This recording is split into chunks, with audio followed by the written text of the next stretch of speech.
April నెల 2024 సంవత్సరానికి గాను ప్రొఫెసర్ డాక్టర్ ముల్లపూడి సత్యనారాయణమూర్తి నేను మాస రాస ఫలితాలు చెబుతున్నాను. ముందుగా ఈ మేషరాశి వారికి మనకి ఈ ఏప్రిల్ నెలలో 22వ తేదీ నుంచి గురుడు ధనస్థానంలోకి వెళ్తున్నాడు. దానివల్ల ఏప్రిల్ 22వ తేదీ వరకు జన్మ గురుడు వలన వీళ్ళకి స్వల్పమైనటువంటి అనారోగ్య సమస్యలు ఉంటాయి.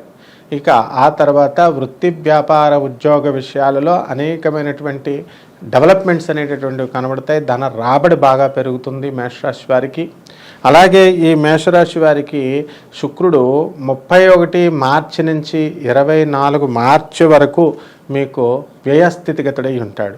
కాబట్టి ఇల్లు లేనటువంటి వాళ్ళు ఇల్లు కొంటారు, స్థలాలు లేనటువంటి వాళ్ళు స్థలాలు కొంటారు, మరి ఇల్లు అద్దెంట్లలో ఉన్నటువంటి వాళ్ళు పెద్దళ్లలోకి వెళ్తారన్నమాట. అలాగే వివాహాలు కాకుండా ఇంతవరకు మేషరాశి వాళ్ళు ఎవరైతే ఉన్నారో అటువంటి వాళ్ళకి వివాహాలు అవ్వడానికి అవకాశాలు ఉన్నాయన్నమాట. ఆ విధంగా ఈ యొక్క కుజుడు మనకి 23 ఏప్రిల్ వరకు మనకి కుంభరాశిలో ఉండి ఆ తర్వాత 23 ఏప్రిల్ నుంచి ఆఖరి వరకు నెలాఖరు వరకు మీనరాశి ప్రవేశం చేస్తున్నాడు. కాబట్టి ఈ మేషరాశి వారికి లాభంలో ఉన్నటువంటి కుజుడు వల్ల స్వల్పమైనటువంటి స్థలాలపైన రేట్లన్నీ కూడా పెరుగుతాయన్నమాట. ఎందుకంటే అది శత్రుక్షేత్రం కాబట్టి మనకి యాక్సిడెంట్లు జరగడానికి అవకాశాలు ఉంటాయి. కాబట్టి అలాగే స్థలాలు ఏమైనా అమ్మాలి అని అనుకున్నప్పుడు 23 ఏప్రిల్ ముందు మీకు కొంత తాత్కాలికమైనటువంటి స్వల్ప లాభాలు రావడానికి అవకాశాలు ఉంటాయి. అలాగే మీ సోదరులు కూడా మీకు వృద్ధి చెందడానికి అవకాశాలు ఉంటాయి. అలా ఎవరైతే విద్యార్థులు ఉన్నారో మరి అటువంటి విద్యార్థులందరూ కూడా బాగా చదివి ఇంకో ఎక్కువ మార్కులు తెచ్చుకోవడానికి ప్రయత్నించాలి జన్మగురుడు కనుక. అలాగే విదేశాలలోకి వెళ్ళాలి, మనము ఈ యొక్క వీసాలు ఇవన్నీ కూడా రావాలి, మనం విదేశీ విశ్వవిద్యాలయాలలో మనం చదువుకోవాలి అనుకునేటటువంటి వాళ్ళందరికీ కూడా ఈ యొక్క గురుడు మనకి జన్మస్థానంలో ఉండడము, రాహువు మనకి వ్యయస్థితిగతుడై మనకి ఉండడము, ఇవన్నిటిల రీత్యా కొంచెం స్వల్పమైనటువంటి అవరోధాలు ఏర్పడడానికి అవకాశాలు ఉంటాయి. కాబట్టి 1-2 సార్లు మనం డాక్యుమెంట్స్ విషయంలో మళ్ళీ తిరగాల్సినటువంటి పరిస్థితి ఉంటుంది. కాబట్టి ఏమీ భయపడాల్సినటువంటి పని లేదు, మొత్తం మీద ఎలాగోలాగా వెళతారు. ఇక శని లాభస్థితిగతుడైనటువంటి శని వల్ల మీకు అన్ని రకాల వ్యాపారాలు బాగుంటాయి. ముఖ్యంగా ఇనుపు స్క్రాప్ బిజినెస్ దగ్గర నుంచి టాటా స్టీల్స్ అలాంటి పరిశ్రమల దగ్గర ఉన్నటువంటి పనిచేస్తున్నటువంటి వాళ్ళు ఎవరైతే మేషరాశిలో ఉన్నారో అటువంటి ఐరన్ బేస్డ్ ఇండస్ట్రీస్లో వర్క్ చేసేటటువంటి వాళ్ళందరికీ కూడా టీఏలు డిఏలు అరియర్స్లు అన్నీ కూడా గవర్నమెంట్ ఉద్యోగస్తుల్లాగా సకాలంలో వచ్చేస్తాయి. ఓల్డ్ పెన్షనర్స్కి మీకు పెన్షన్స్ అన్నీ కూడా వచ్చేయడం జరుగుతుంది. అలాగే ఈ మేషరాశి వారికి కేతువు షష్టమ స్థితిగతుడై ఉండడం వల్ల ఏమవుతుందంటే శత్రువులపై విజయము, ఆధిపత్యము, విదేశాల సంబంధమైనటువంటి వ్యవహారాలపై వలన లాభాలు మీకు జరగడం అనేటటువంటివి జరుగుతాయి. అంటే విదేశాల్లో మీరు చేస్తున్నటువంటి వ్యాపారం అంటే ఎక్స్పోర్ట్స్ అండ్ ఇంపోర్ట్స్ బిజినెస్లో మీరు చక్కగా లాభాలు మీరు తీస్తారన్నమాట. అదేవిధంగా ఈ యొక్క బుధుడు మనకి 2 ఏప్రిల్ తర్వాత వక్రించి ఈ జన్మస్థానంలో ఉంటాడు. ఆ తర్వాత మళ్ళా మనకి బుధుడు వక్రించి 9 ఏప్రిల్ నుంచి మీకు మీనరాశిలో ఉండడం జరుగుతుంది. కాబట్టి జన్మ వ్యయ స్థితుల్లో రాశుల్లో సంచారం వలన మేషరాశి వారికి వ్యాపారాలలో స్వల్పమైనటువంటి నష్టాలు రావడానికి అవకాశాలు ఉంటాయి. అంటే ఉద్ధరణలకు ఇస్తారు కదా, అవగానికి అంటే అరువు ఇస్తారు కదా, ఆ అరువుకి డబ్బులు వాళ్ళు అంత నిజాయితీగా తీసుకొచ్చి పేమెంట్లు చేయరు అన్నమాట. అలాగే బిల్డర్సు, రియల్టర్స్ ఎవరైతే ఉన్నారో అటువంటి వాళ్ళు రియల్ ఎస్టేట్ బిజినెస్ చేస్తున్నటువంటి వాళ్ళు వాళ్ళకి సమయం అనుకూలంగా ఉంది. అన్ని రకాల వ్యాపారాలు బ్రహ్మాండంగా ఉంటాయి. ఎలక్ట్రానిక్ సంబంధించి ఆ తర్వాత కంప్యూటర్స్ బిజినెస్లు చేస్తున్నటువంటి వాళ్ళు కొంచెం జాగ్రత్తగా ఉండాలి. కొత్తగా కంప్యూటర్ ఉద్యోగాలు ఎవరైతే స్టార్ట్ చేస్తున్నారో అటువంటి వాళ్ళు కొంచెం ఆలోచించి ఇండస్ట్రీస్ అనేటటువంటివి స్థాపన చేయాలి. కొత్తగా మీకు ప్రాజెక్ట్స్ అనేటటువంటివి రావన్నమాట. అదేవిధంగా ఈ యొక్క మనకి ఈ రైతులను తీసుకుందాం. ఈ రైతులు ఎవరైతే ఉన్నారో అటువంటి వాళ్ళు మనకి వ్యవసాయం అనేటటువంటి మంచి పంట పండినప్పటికీ కూడా ఏజెంట్ల మాయాజాలం వల్ల వీళ్ళకి పెద్దగా రైతుకి చేతికి పంట అందదు.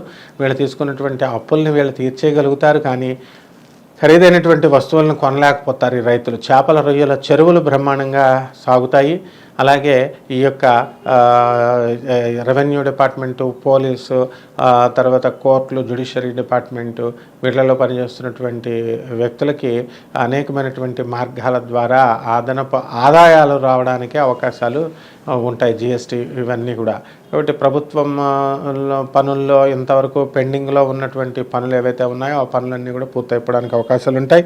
రవి 14 మార్చి వరకు మీకు లాభస్థితిగతుడై ఆ తర్వాత 2 వారాలు కూడా మీకు వ్యయస్థితిగతుడు అవడం వలన మొదటి 2 వారాలలో మీకు బ్రహ్మాండమైనటువంటి ఆదాయం రావడానికి, ప్రభుత్వం సంబంధించి ఆదాయం రావడానికి అవకాశాలు ఉంటాయి. ఆ తర్వాత అనంతర 3-4 వారాలలో ఏమవుతుందంటే కొంచెం గవర్నమెంట్ నుంచి ఇబ్బందులు ఏర్పడతాయి అన్నమాట. అయితే ఎక్కువగా గ్యాస్ట్రిక్ ప్రాబ్లమ్స్ ఇలాంటివి రావడానికి, చెస్ట్ పెయిన్ ఇలాంటివి రావడానికి అవకాశాలు ఉంటాయి.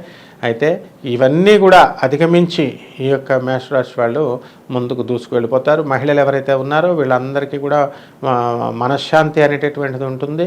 మరి వీళ్ళు ఉద్యోగాలు ఒక చోట, ఇళ్ళు ఒక చోట ఉన్నటువంటి వీళ్ళకి ట్రాన్స్ఫర్స్ కోసం ప్రయత్నిస్తున్నటువంటి వీళ్ళకి ట్రాన్స్ఫర్స్ రావడం జరుగుతుంది. ఒకే చోట వీళ్ళకి ఉద్యోగాలు అనేటటువంటివి చేయడం జరుగుతుంది. కాస్త మన బంధువులు ఎవరైతే ఉన్నారో మరి ఇటువంటి వాళ్ళంతా కూడా చక్కగా వీళ్ళని మెచ్చుకుంటారనమాట. అంటే వీళ్ళని అడిగి ప్రతి పని చేయడం వలన వీళ్ళకు ఒక రకమైనటువంటి ఆత్మ సంతృప్తి, అరే నన్ను అడిగి వీళ్ళు చేస్తున్నారే అనేటటువంటి ఆత్మ సంతృప్తి వీళ్ళకి కలుగుతుందనమాట. ఈ విధంగా ఈ యొక్క మేషరాశి వాళ్ళందరికీ కూడా ఈ నెల అనేటటువంటిది మంచి శుభ పరంపరల్ని అందిస్తుంది. మరి అలాగే బంధుమిత్రులు వినోదాల్లో, కార్యక్రమాల్లో మీరు పాల్గొంటారు. మరి బంధువుల యొక్క అన్ని పనులు మీరు చేసి పెట్టడం అనేటటువంటిది జరుగుతుంది. కాబట్టి ఈ యొక్క మేషరాశిలో ఎవరైతే వివాహాలు కానటువంటి వాళ్ళు ఉంటారో అటువంటి వాళ్ళకి వివాహాలు అవుతాయి. సంతానం లేనటువంటి వాళ్ళు ఉంటారు. అటువంటి వాళ్ళకి ఆఖరి వారంలో ఈ ఏప్రిల్ నెలలో గురుడు వృషభ రాశిలోకి సంచారం అయిన తర్వాత బాగుండడం, పుట్టడం అనేటటువంటిది జరుగుతుంది.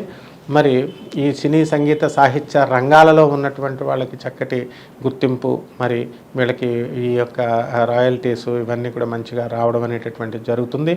అదేవిధంగా ఈ యొక్క రాజకీయ నాయకులు ఎవరైతే ఉన్నారో వాళ్ళకి ఈ ఎలక్షన్స్లో కొంచెం మంచిగా ఓట్లు రావడము, గెలవడము అనేటటువంటివి జరుగుతాయి. అయితే పెద్ద పోస్టుల్లో మీకు వీళ్ళకి రావు, కానీ చిన్న చిన్న పోస్టుల్లో వీళ్ళు తీసుకోబడతారనమాట. అయితే ప్రత్యక్ష ఎలక్షన్లో కానీ, పరోక్ష ఎలక్షన్లో కానీ. ఈ విధంగా ఈ యొక్క మేషరాశి వారికి అంతా చాలా బాగుంది. ఇక రెమెడీస్ దగ్గరికి వచ్చేసరికి రాహు జపం చేయండి, రాహు స్తోత్రాలు చదవండి. రాహుకి కిలోంపావు మినుముల్ని, ఆవు పేడ రంగు ఉన్నటువంటి వస్త్రాలని పేద బ్రాహ్మణులకి శనివారం నాడు ఉదయం 8 గంటలకి మీరు కనుక దానం చేసినట్లయితే వీళ్ళకి ఈ యొక్క మేషరాశి వారికి చాలా బాగుంటుంది. అదేవిధంగా ఈ యొక్క మేష రాశి వారికి రవి జపం చేయండి, రవి స్తోత్రాలు చదవండి. రవికి కిలోంపావు గోధుమల్ని ఆదివారం నాడు ఉదయం 6 గంటలకి పేద బ్రాహ్మణులకి దానం చేయండి. లేదా గోధుమ పిండి రొట్టెల్ని, బ్రెడ్ని తీసుకొని చపాతీలని ఇలా తయారు చేసి కుక్కలకి వాళ్ళకి దానం కనుక చేసినట్లయితే బ్రహ్మాండంగా ఉంటుంది. శుభమస్తు.